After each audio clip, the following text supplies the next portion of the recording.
Good day, class. Today we will discuss a very important topic, occupational health and safety, or OHS.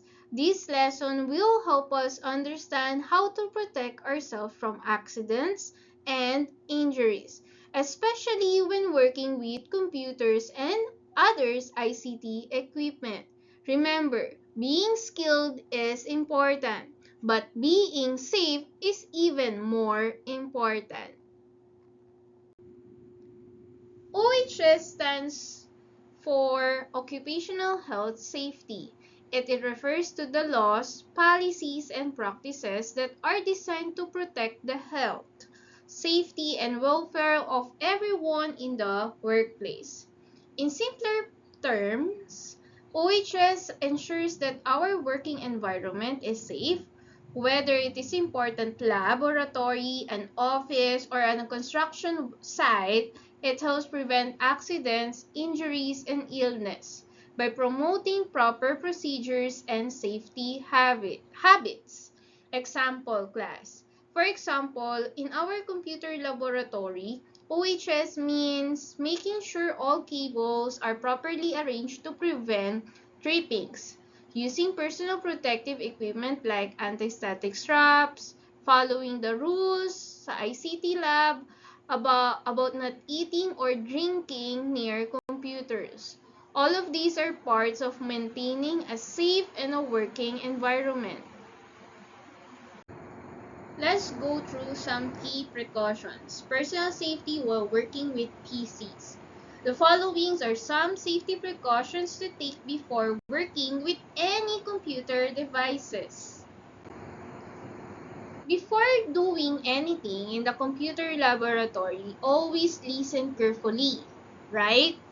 So, listen to your teacher's instructions. Your teacher give direction to make sure everyone safely and correctly. Ignoring or skipping instruction can lead to accidents, equipment damage, or wasted time. Following directions also show respect, discipline, and responsibility inside the laboratory. Example, for instance, if your teacher tells you to shut down the computer before opening the system unit and you don't listen, you might touch a live component and get an electric shock. Or if you connect cables without permission, you might damage the port. That's why it's important to wait for your teacher's guidance before starting any task. So it's a little reminder, listening first prevents accident later. Always think, safety starts with following instructions. Next, water is a very good conductor of electricity, right? This means that when your hands is wet and you touch a computer or any electrical devices, the electrical current can easily pass through the water and through your body. So your hands is wet, then after that, it can penetrate the electricity in through your body. This can cause electric shock, number one. Second, it can burn your skin or any part of your body, or even a serious injury. That's why it is very important to make sure your hands are completely dry before touching a computer, especially when plugging or unplugging cables or working inside the system unit. Safety always comes first, dry hands, then safe work. So for example, if you just wash your hand and immediately touch the power button sa laptop or any type of plugs, the water in your hands could all allow electricity to flow through you, which is very dangerous. So always wipe your hands dry before handling any computer equipment. Got it? Next, never remove internal devices of the computer while it's turned on. Why? Because doing that, you can cause serious damage to both the computer and to you, guys.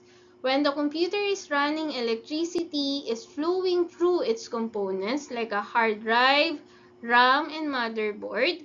If you suddenly disconnect or remove any of these parts, it can create a short circuit, damage the hardware, or even cause an electric shock. Example, if you try to remove a RAM stick or a hard drive while the computer is powered on, the electric current might jump between connectors, damaging the component permanently. That's why we must always shut the computer and unplug the power cord before opening the system unit. Again, if you removing the component, some component in your system unit, always shut it down. So always follow the rule: power off, unplug, discharge the static electricity before touching any part of a computer. Next. Next is, we must always avoid playing or running inside the computer laboratory. Why? Because the rule is very important, because the lab is filled with electrical equipment, cables, and fragile devices. So running or playing can cause accidents. Someone might trip over wires, bump into the computer or tables. This accident can injure you, can also damage expensive school property. For example, if two students are chasing each other and one accidentally hits a table, the CPU or monitor could fall and break. Worse, someone could get hurt by glass or electrical cords. So remember, the computer lab is a place for learning, not playing. We walk carefully and stay focused on your work.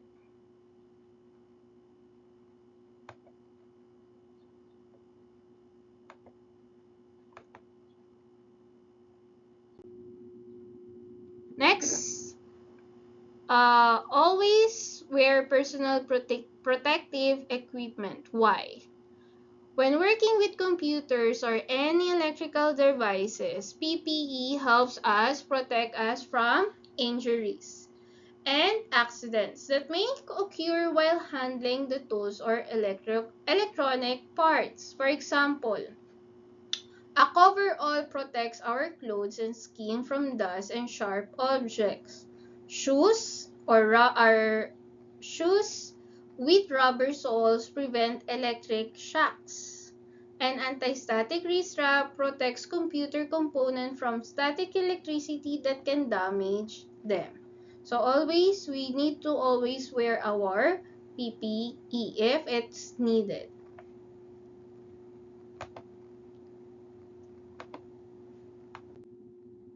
Always ask for assistance from your teacher. Why?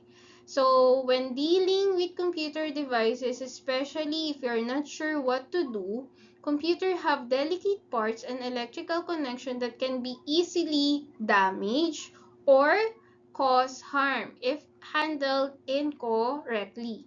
Your teacher is there to guide you and ensure that you perform each task safely and properly. Example, if you need to replace a hard drive or connect power cable and you are not confident how to do it, don't just guess or experiment. Call your teacher first and ask for help. This is why you avoid breaking the component and prevent possible accident. So remember, guys, asking for help doesn't mean you don't know anything. It means you care about doing things safely and correctly. So next we have Applying safety measures when handling tools and equipment is very important. So to avoid damage not only into the tools and devices but also to ourselves. Every tool has a proper way of being used. If you don't follow the correct procedures, we might break the equipment, cause the accidents, or even injure someone. That's why safety practices must always come first before doing any computer or network related tasks. For example, if you use a screwdriver that doesn't fit the screw head, you could strip the screw or slip and hurt your hands. Or if you use crimping tool incorrectly while making a network cables, you might damage the connector and waste materials, right? So by following safety measures, we make sure both the tools and the devices we're working on stay in a good condition. Reminder, handle every tool with care, use it only for its intended purpose, and always check if it's good condition before using it. When setting up or maintaining a computer networks, safety should always come first, right? Working with network, cables, ladders, and electrical devices can be risky if we're not careful. Safety procedures related to networks help us avoid accidents such as electric shocks, falls, or equipment damage. In this part of our lesson, we will learn the proper safety practices to follow when installing and handling network components. When working in areas like ceiling or doing network installation, it's important to wear the proper protective clothing. This includes the long pants, a long sleeve shirt, a sturdy shoes, a gloves, and a safety glasses. This protects your body from dust, sharp objects, or possible electrical hazards while working. Wearing proper clothing shows that you value safety and professionalism.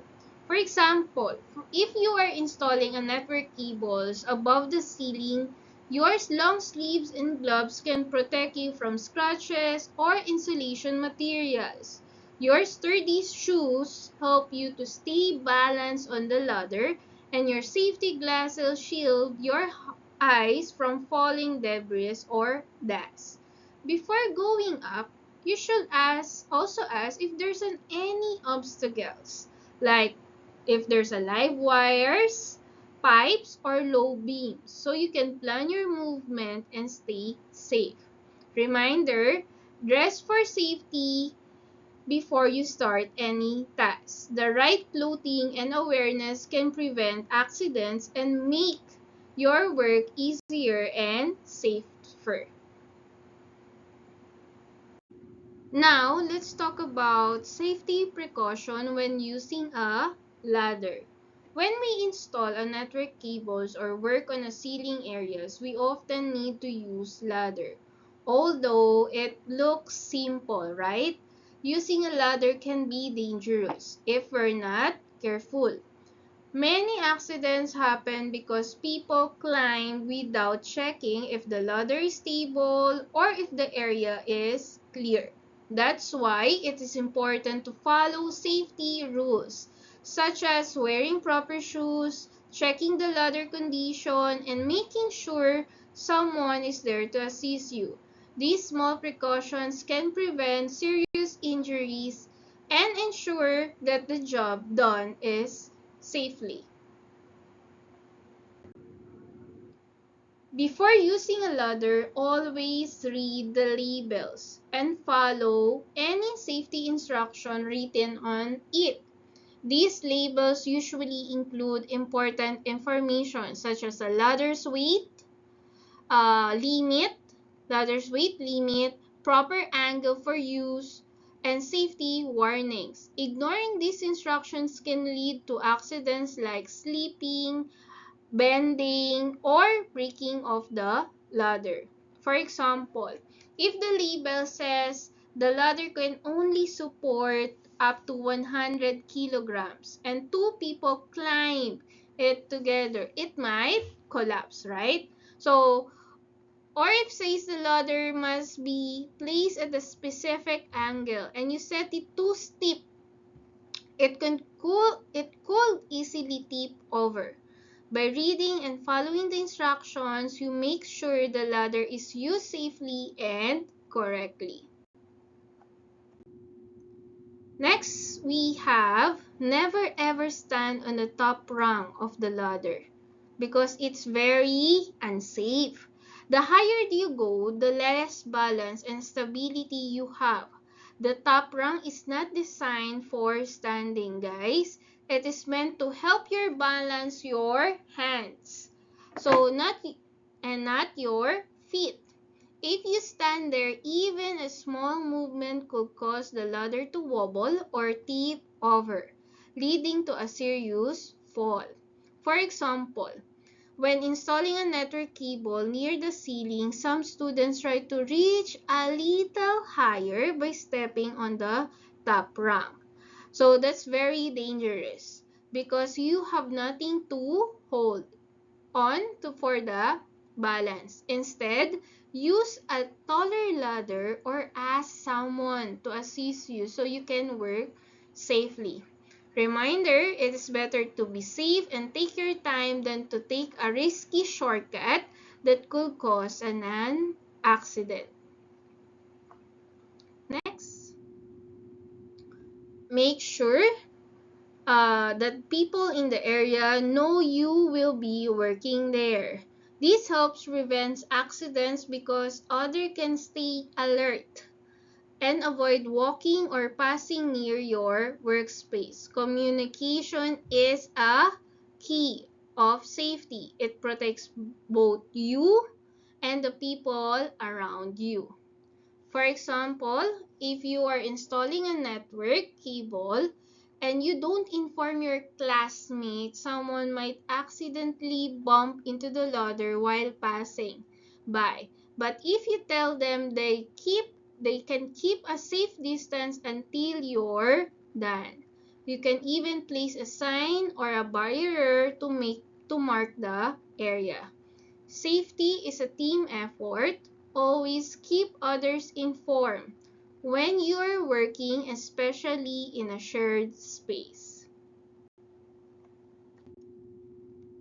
Next, when working in an area that could pose a danger to others, like when you're using a ladder or handling cables, it is important to cordon off the area using a caution tape or safety cones.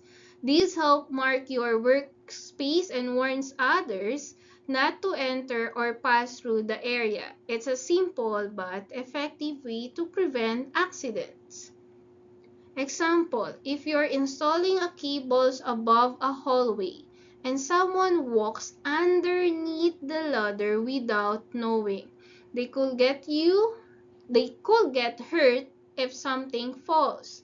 But if you place safety cautions or tape, sorry, cones or caution tapes around the area, people will immediately know to stay away. These keep both you and your classmates safe. Caution signs and barriers don't just block space. They create a safe working zone. Next, when you're using a ladder that leans against a wall, you must always follow the safety instructions written on the ladder and have someone hold it steady. Leaning ladders can easily slip or move if they are not positioned correctly, especially on a smooth floors. Having another person hold the base helps keeps it stable while you climb and work safely. For example, when mounting a network cable or fixing something near the ceiling, one student should climb the ladder and while another stands on the bottom, holding it firmly. So the other one is the one holding the ladder and the other one who will climb the ladder. This teamwork ensures that the ladder won't slide or shake. If the floor is slippery or uneven, it's even more important to have someone to assist you. Never climb a leaning ladder alone. Safety is stronger when you have support. Okay?